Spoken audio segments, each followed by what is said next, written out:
Isang pulis ang pinaghahanap ngayon matapos ireklamo ng panghahalay umano sa isang dalagita. Ay sa biktima, dinampot siya ng pulis sa hindi malamang kadahilanan, dinala siya sa presinto at doon daw siya pinagsamantalahan.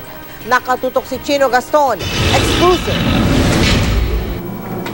Hindi na napigilang maluhan ng 17 anyos na itago natin sa pangalang Martha nang ikinuwento sa amin ng panghahalay daw sa kanya ni SPO1 Joselito Reggie Tayag Jr. sa mismong tanggapan daw ng District Special Operations Unit ng Northern Police District sa Caloocan City.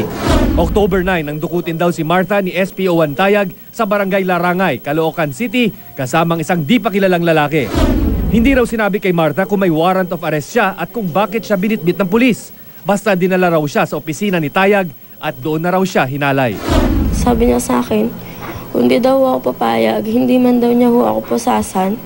Sasama niya daw po ako sa mga presong lalaki, yung nakakulong po doon sa ano nila. Siyempre mas lalo ho akong natakot. Kaya ginawa ko, sinunod ko na lang ho siya kahit masakit sa akin.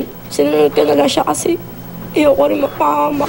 Bigla siyang inakbayan, parang hinablot ba? Nung nag-ano na siya, hinatak siya palabas.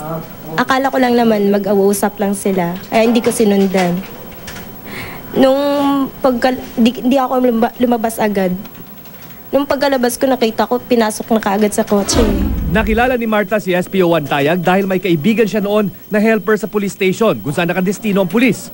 Matapos magsampa ng reklamong rape sa women's desk ng Caloocan PNP Substation 2, agad sinugod ng pulis ang tanggapan ni SPO1 Tayag kasama ang biktima at mga tauhan ng DSWD.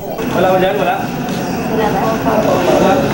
Pero hindi na mahagilap ang sospek. Hindi rin daw alam ng kanyang mga kasamahang pulis kung nasan ito. Itinuro sa amin ni Martha ang munting silid na ito na nagsisilbing sleeping quarters ng mga naka-duty na pulis. Dito raw siya hinalay. Saan pinatulog dito? Ha? Dito daw po siya dinala, dito daw po siya nibaran. Related sa 7610 dahil minor de edad, so rape po yun. Dahil hindi natin mahuli yung police na yung perpetrator, so pwede direct filing na po yung case na yan. Bibigyan ng DSWD ng proteksyon si Martha. Ayon sa PNP, kahapon daw ay pumasok pa si Tayag sa opisina pero di na nagpakita ngayong araw. Kaya't inutos na ang paghahanap kay Tayag. Chino Gaston, nakatutok, 24 oras.